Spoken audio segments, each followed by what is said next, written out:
Hello and welcome. It's The Chat. I am Manny.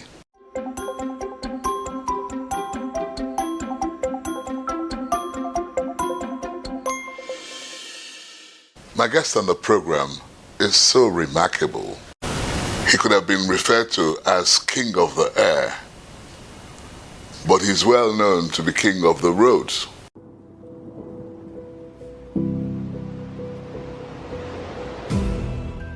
Osita Benjamin Chidoka is a business management professional, a strategic communicator, a public policy advocate, a public affairs analyst, a former Corps Marshal of the Federal Road Safety Commission, and former Minister of Aviation.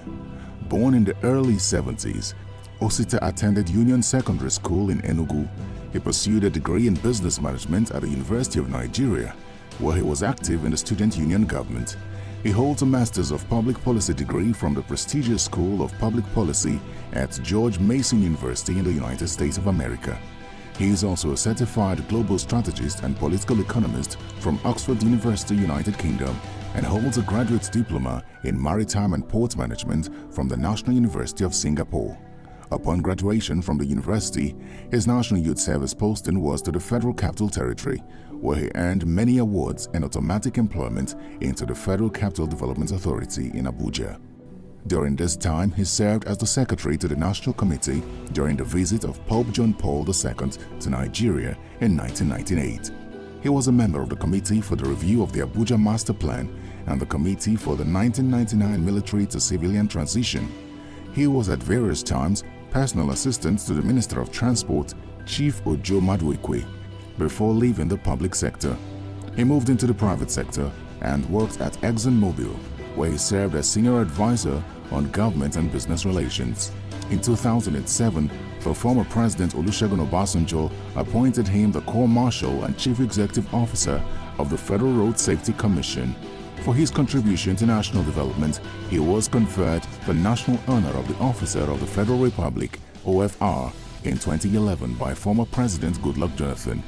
Also in his hometown Obosi, he holds the traditional title of Ike Obosi, which translates to Strength of Obosi. In 2014, he was appointed Minister of Aviation and left office in 2015. In a bid to represent his people in a higher capacity, he felt the need to contest for the governorship position of Anambra State, but lost in 2017. Unflustered, he recently bagged a law degree from Bayes University in Abuja. Osita Chidoka continues to lend his professional services in national development projects after years of crisscrossing both the public and private sectors. He is married with children.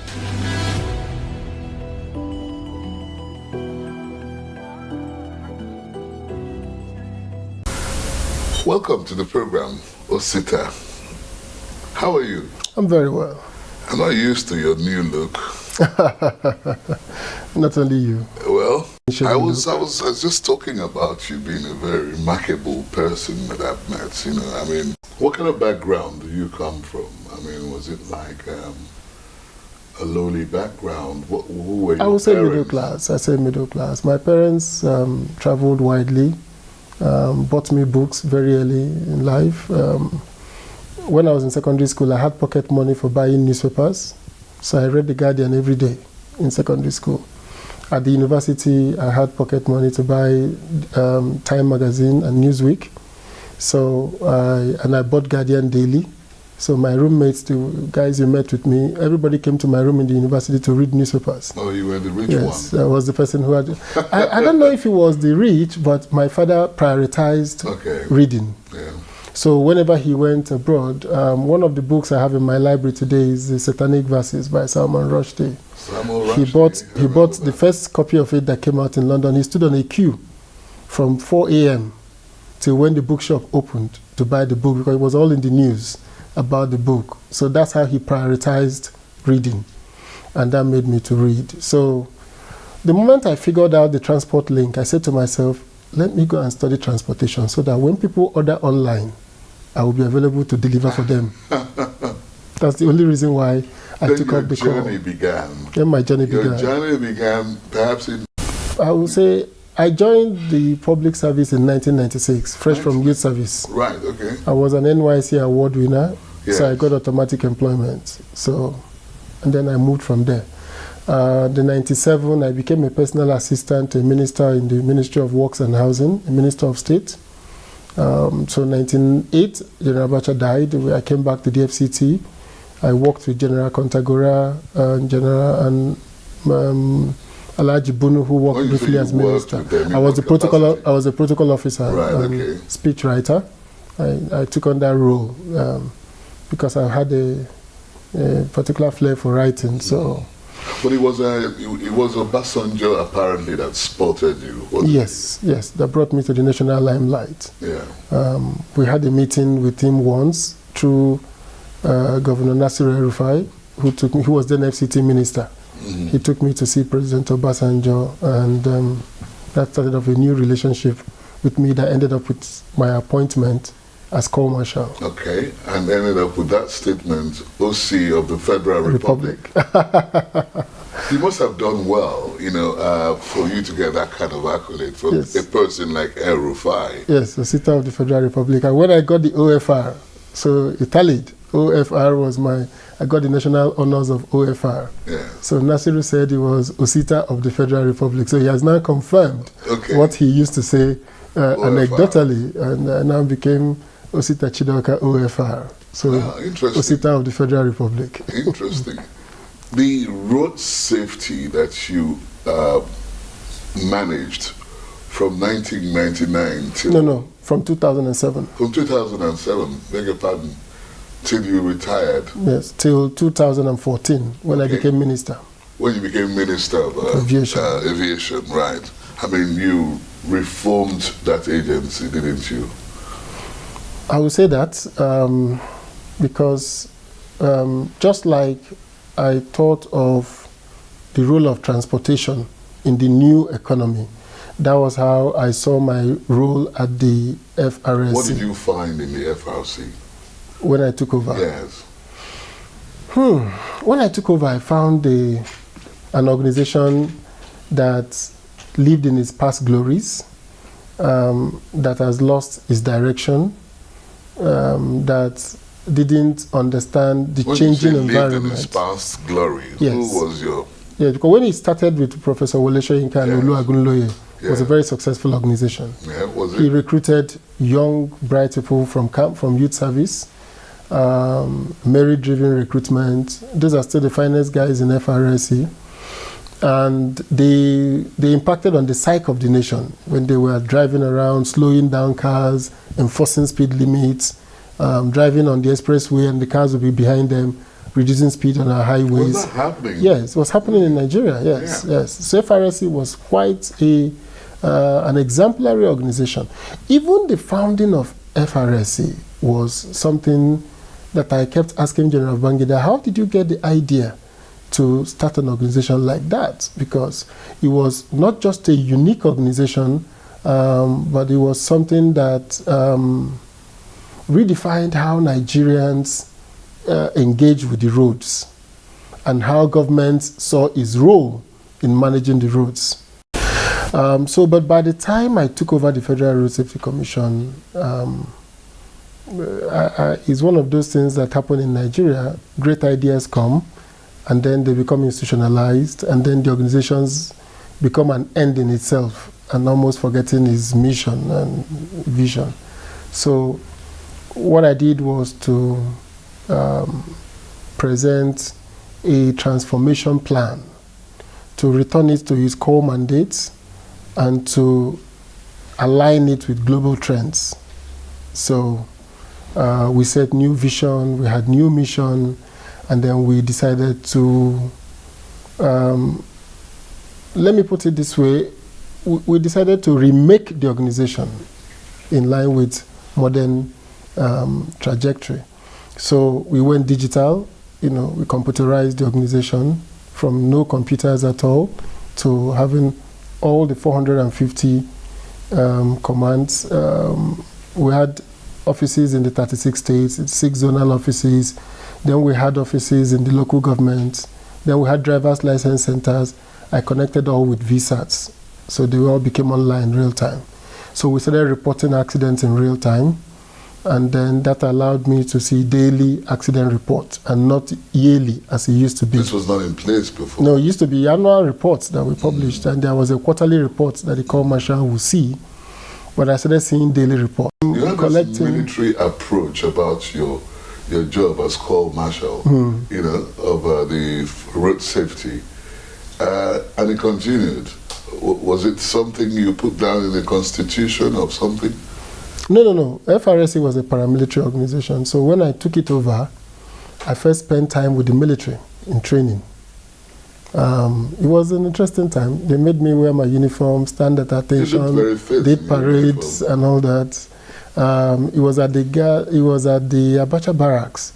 I spent 2 weeks and passed out from the military training. And you felt good about it? Yes, I felt good about it, and I learned a lot from the Nigerian Army. It's one organization I envied, because they have systems, they have processes. The army in Nigeria, whatever anybody may say, is one of our most process-driven organizations. What do you find most challenging as a Corps Marshal with the road safety at the time? Managing people. I was coming from ExxonMobil, from my master's in the US, working for ExxonMobil. So I was used to a certain level of people in terms of quality and education and capabilities. And here was I thrown into a government agency with people, many of them not operating at the level I was used to. So I had to figure out how to come down from my high horse and listen to them, because I was actually trained by FRSC officers. I figured that they knew what they were doing, but they may not have the conceptual coherence to explain it. But they knew the nitty-gritty of the job. So my Tuesday management meetings became a training meeting for me. Just listening to the staff, talking about what they have done in the past. So some of the ideas, innovations I brought just came from listening to them. In listening to them, I started saying, okay, we can automate this process. We can do this better with technology. We can do that better like this. But the basic training, the basic running of the organization came from me learning from the officers of Federal Road Safety Corps. And one of the things I think is my defining moment was building an organization where everybody felt included. So there was no ethnic issues when I was Corps Marshal. Everybody just knew what the deal was. If you delivered for me on assignments, you move up. Did you not have challenges working with people older than you? It was a little challenging at the beginning, but they got used to it very quickly, because I had what I call knowledge advantage. Yes. So when they dealt with me and found out that, okay, this is not just a young man from the streets.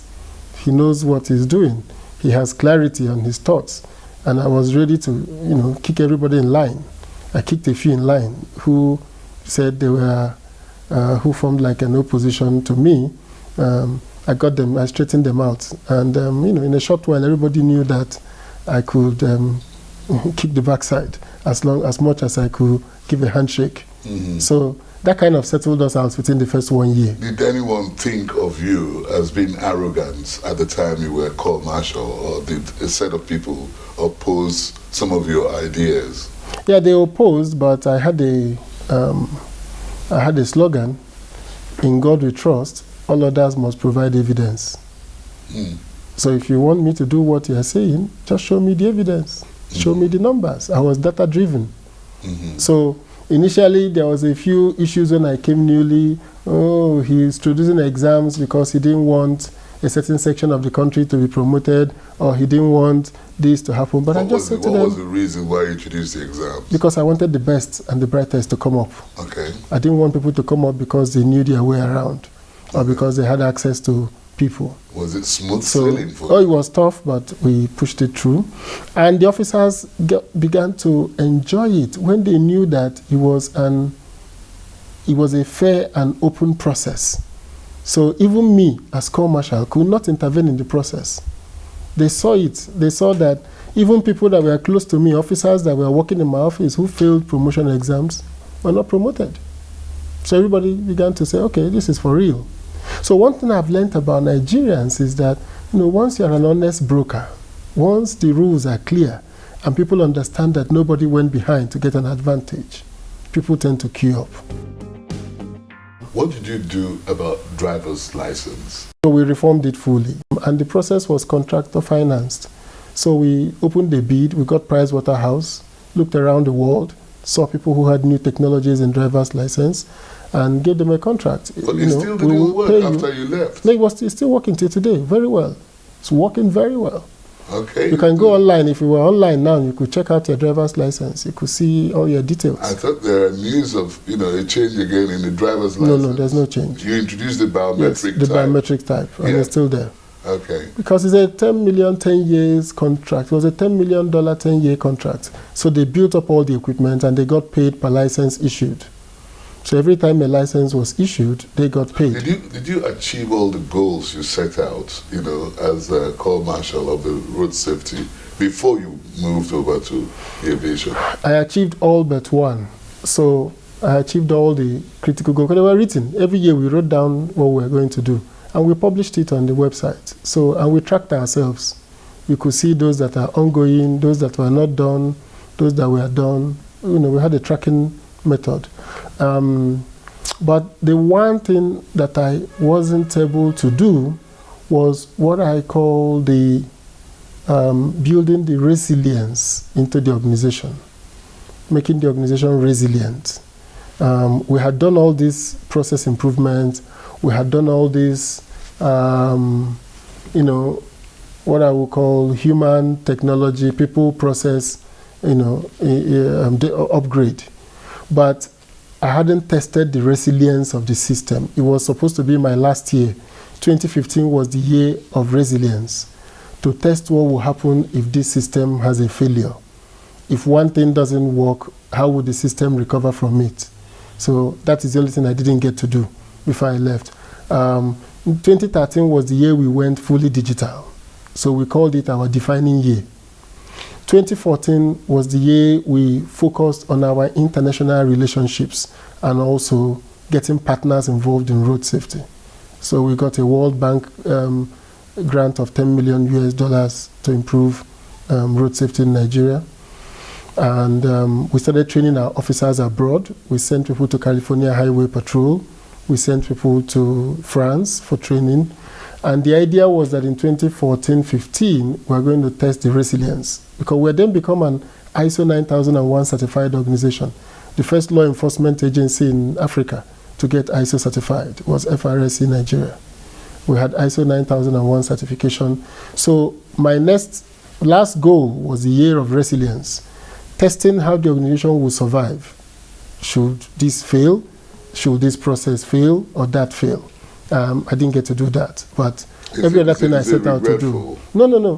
My successors continued, but I couldn't tell when I was leaving how far the changes had been ingrained in the DNA of the organization due to the absence of that test.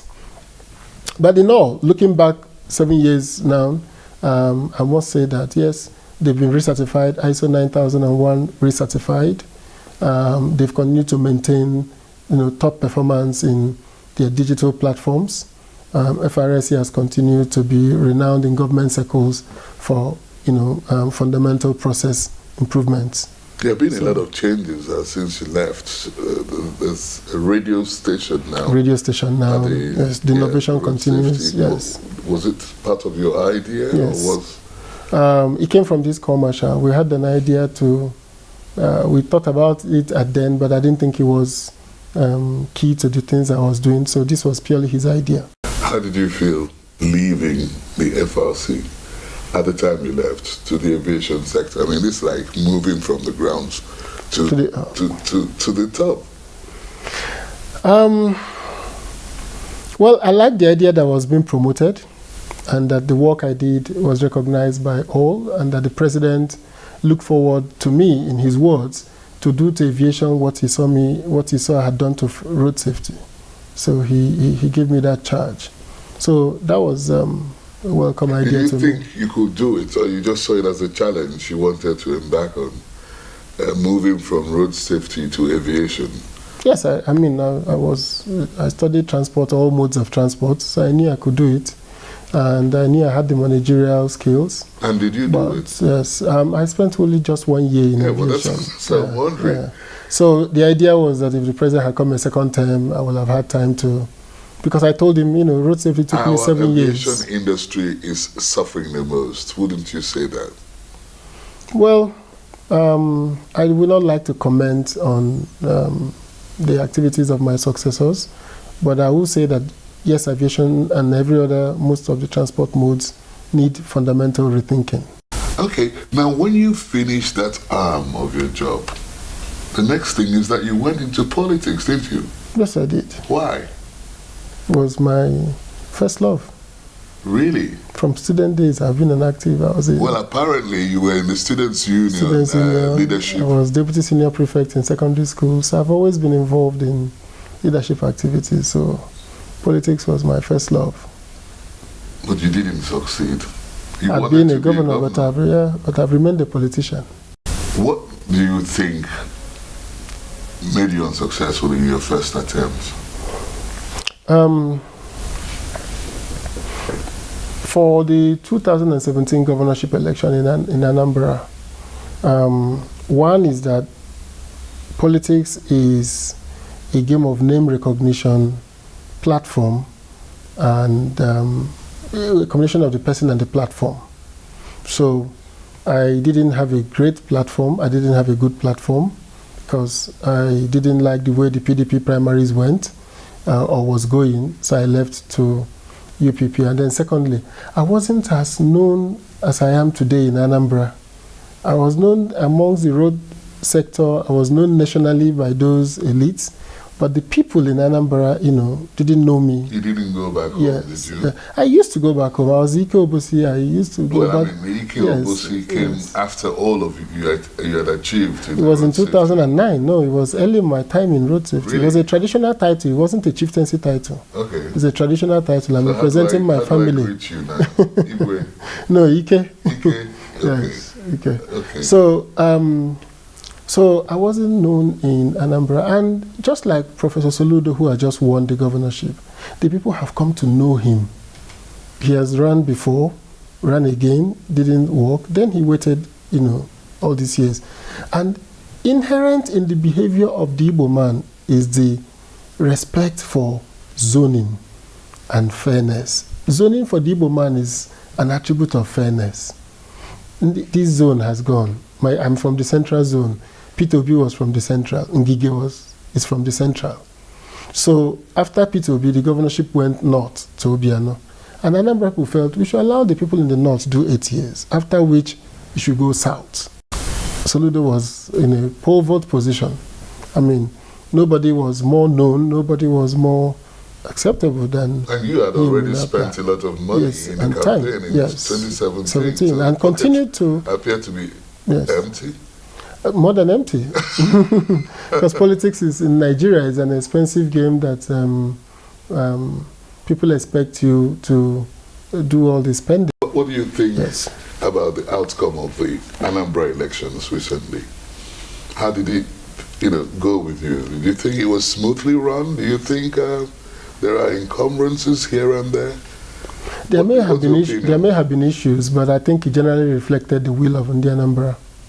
And I wish Governor-elect Soludo success in his job as governor. But there are one or two people who are opposing the outcome of the election. There will always be. But for me, I think the election is a fair representation, fair reflection of the views of Anambra people. Having the president of a country in medical treatments abroad really has something to do with our national image. It has to do with our national psyche. And just imagine the Iranian president in a US hospital. That's not possible. Because Iran has produced top scientists and engineers and everything. They have it in Iran. So I would like to see a Nigerian president that sees it as a matter of national pride. That no matter what it will cost us, no matter what it will be the cost on us, our governors and presidents are getting their treatment in Nigeria. The Chat is produced by Channels Television.